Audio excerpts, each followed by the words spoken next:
Well, Mississippi is huge in poultry and Oregon is tops in hazelnuts. Today, though, growers are facing obstacles, but they won't let a few challenges get in the way. Oregon became America's hazelnut capital more than a century ago, partially because of what it didn't have that other areas did, a tree-killing fungus. But that advantage didn't last. Eastern filbert blight, which native hazelnut trees tolerate, but which kills European varieties that many growers prefer, was accidentally introduced in Oregon in the 1950s. Producers in the state's Williamette Valley, which had previously benefited from its geographic isolation, could only watch and wait as the fungus crept across the region. It slowly started to move through our industry in the Williamette Valley in the 80s through up till recently. And so, but already we had so much infrastructure built around hazelnut production that hazelnut growers really wanted to come up with a solution to that problem. Oregon State University researchers set out to breed hazelnut varieties more resistant to the blight. After decades of plant breeding, they succeeded, releasing key new resistant varieties starting in 2008. Miller Hazelnut Farms, a family operation that has been growing hazelnuts near Hubbard, Oregon since 1944, replaced 16 acres of wheat and seed crops with the new resistant trees. Matt Miller and his family would later add more resistant trees to the mix. So Eastern filbert blight wasn't as much of an issue. So all of a sudden, at that time, grass seed, which is a big crop here in the valley, we're known as the grass seed capital in the world here. A lot of the grass seed markets were in the tank, so they started just planting acres and acres and acres of hazelnuts. As hazelnuts can take from 7 to 10 years to hit full production, USDA's count of bearing acres shows a notable increase beginning about a decade after the resistant varieties were released.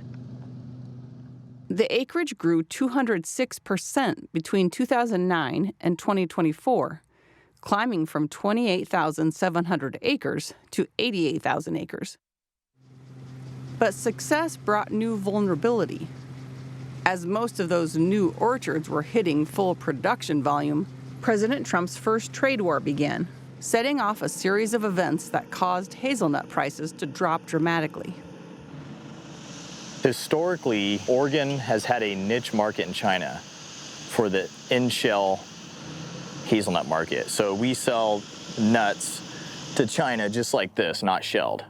So there's like I think it's northeast of Beijing. There's like a cultural area there that they view hazelnuts as sacred, and they liked Oregon hazelnuts because of their size, they're big, they're really attractive looking, and the quality is the best in the world. So Oregon had this little niche market that was 25% of above market price, roughly, depending on the year. So the start of the trade war, we lost 40% of our gross revenue because of that. A trade route that had previously allowed the hazelnuts to reach China indirectly without getting hit by a tariff was now closed off. To add insult to injury, Oregon State experts confirmed in 2024 that the blight had mutated, overcoming the resistance gene in the specially bred hazelnut trees.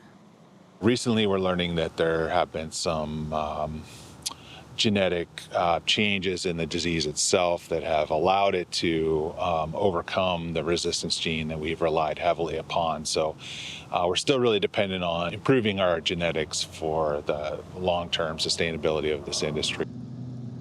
If Oregon hazelnut growers, who produce 99% of the U.S. crop, have proven anything, though, it's that they don't give up easily. Recently, prices have rebounded. The country of Turkey, the world's largest hazelnut producer, responsible for about 70% of the planet's crop, experienced a spring frost and drought, damaging the country's nut production. In Oregon, these overseas weather events helped boost hazelnut prices by about 40% over last year. Market demand has also begun to shift from in-shell to shelled hazelnuts. About half of U.S. hazelnuts are still exported, with Canada now the biggest buyer. Ferrero Hazelnut Company, the Italian maker of hazelnut spread Nutella and hazelnut chocolates, is the biggest single buyer of Oregon hazelnuts. It announced in November 2024 that it was investing $170,000 toward hazelnut research at Oregon State, and a similar amount was sent to Rutgers University. Oregon State feels confident they can use biotechnology to accelerate their traditional plant breeding program.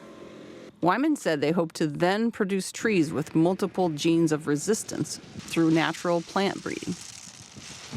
With gene editing or genetically modified, we still feel that their consumer is not going to be open to either one, especially our target European market. So we're very cognizant of that, and so we're going to use those tools to their greatest effect to assist the traditional breeding. In the meantime, orchard owners can prune and use fungicides to help keep infected trees productive for much longer than they would have in the past. Right now, what we have going, we have the tools in the toolbox.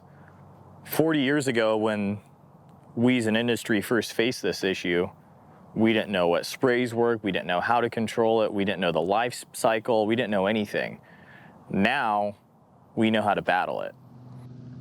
There is blight in these trees, but depending on how you manage it, determines if it'll last 7 years once you get blight or 35 years, all on how you manage it. Miller has learned that careful planning and patience is key. I mean, all farming's a long-term play, but this is really a long-term play. I mean, you plant an orchard and it's, like I said, 10 years to recoup your investment, but farming's a school of hard knocks, no matter how educated you are. Certainly hanging in there. Great story.